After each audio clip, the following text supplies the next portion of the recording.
Hi, it's Bill Bishop, and I'm here with Rick Scruggs, who's the CEO of Financial Designs Business Advisors, and we're talking about the 12 principles for an abundant future. And we're going to talk about number 2, the second one. There's 12 of them altogether, and it's always know your numbers. So, Rick, why is it important to always know your numbers? Well, in a capitalist system, Bill, you have to have your I's dotted and your T's crossed. And the IRS is not necessarily your foe, but they're not necessarily your friend. So rules and regulations are necessary in the world of banking. Again, you have to have I's dotted, T's crossed.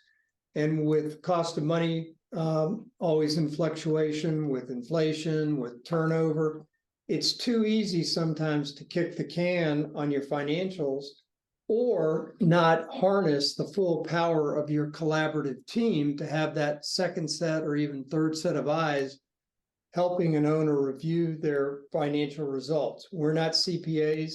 However, we're familiar enough with the numbers. We have a CPA on our staff. So we bring our full team to bear, because if we don't have collaboration, you're just not going to have the success you're entitled to. Mm-hmm. So what is the reason you're saying this? Because a lot of people that run a business actually don't know their numbers? No, I wouldn't say that people, people know their sales and they'll know their profit, but is that profit before, is that the EBITDA number, which is earnings before interest, taxes, and amortization? Yeah. Is it what impact did depreciation have on cash flow? What was the use of funds? And then again, if you don't have collaboration between tax attorney, other advisors, sometimes people will set up a corporate structure that's not advantageous for a future sale or acquisition. Mm-hmm. So you can't rest on your laurels just because you had a good year last year or you're showing a profit. There's more complexity in the tax code, and it's only going to get more complex. So if you don't know some of these numbers that you're talking about, for example, maybe you'd end up paying a lot more tax than you need to.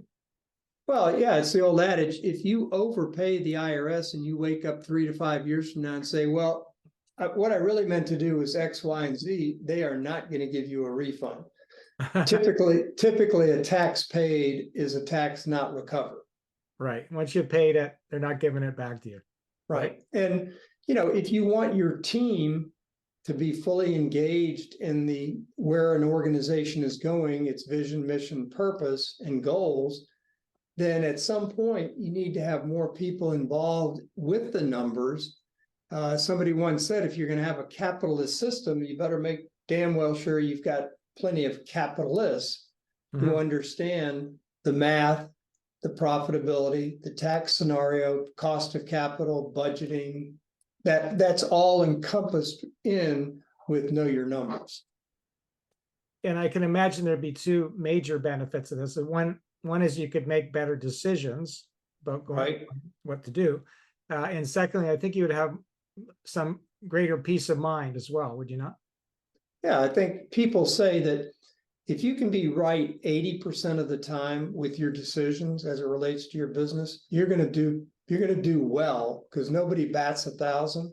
Mm-hmm. However, if you're making some of your decisions with missing information or inaccurate information, then your odds of success go south. Right. Okay.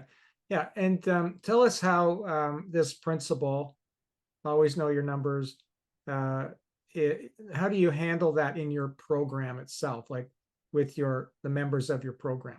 How do you help them know their numbers? We use very sophisticated software. We're not certified business valuation people. However, we have the technology available that we can give owners and their shareholders pretty good feedback and score them A, B, C, D, E, and F.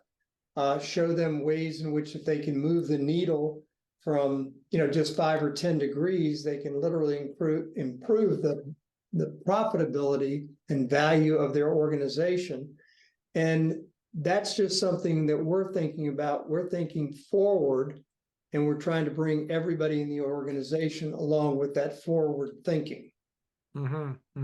So if you know your numbers, the specific ones you're talking about here, and it's kind of in real time, is it like you're kind of up to date with the numbers? That's Yeah, I mean, you have to close out, and sometimes there can be a 10 or 15-day lag between the end of the month and true financials. However, when you know what you're looking for, it's as if they're little whack-a-moles. They kind of raise their head up, and somebody can say, wait a minute, why is that number off this month or this quarter? What happened on the percentages? What happened on cost of goods sold? What happened to interest expense? All of these variables have to be looked at, and somebody has to own it, but also they have to be able to communicate it to other team members so they can make informed decisions about where the organization is going to go. Okay, and one other thing I'm struck by here is that one of the things that makes your company unique in the financial service world is that not only are you the financial advisor, that sort of the number people, but you're also the business coaches as well. So you're kind of combining those two things together in ways that a business coach by themselves or an advisor by themselves would not be able to do, right? So the fact that you do both. I think you're right, very Bill. powerful.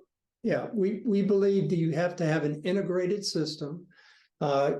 We believe that too many times owners have been given not bad information, but non-integrated because it was delivered in silos. Each professional group resided in his or her own silo.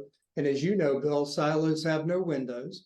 So our goal is to ask the owners, are you interested in better communication, better forecasting, and for us to maybe install windows or at least invite people into the same room at the same time to hear the owner's vision, mission, purpose, and goals. Because when it's delivered in isolation, there's too much of an opportunity for that baton to drop on the cinder track. Yeah. Well, just as you're saying that, what comes to mind is that, let's say you had 5 different advisors doing their silo thing. Each of them have their number, right? Right. But they don't know the other numbers, so they might be actually working against each other. What you're saying is you need to pull those all together so you know your numbers, plural, right? Yeah. Yeah. So, and timeliness is key, Bill. When you get your financials, that's now historical. Yeah. But from that data, you're trying to make proactive, future-based decisions.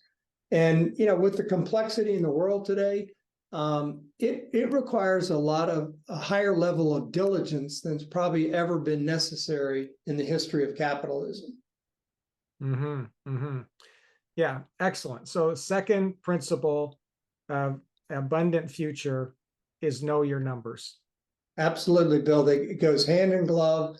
And I've never had anybody say that having good data forced them to make or involve them making poor decisions.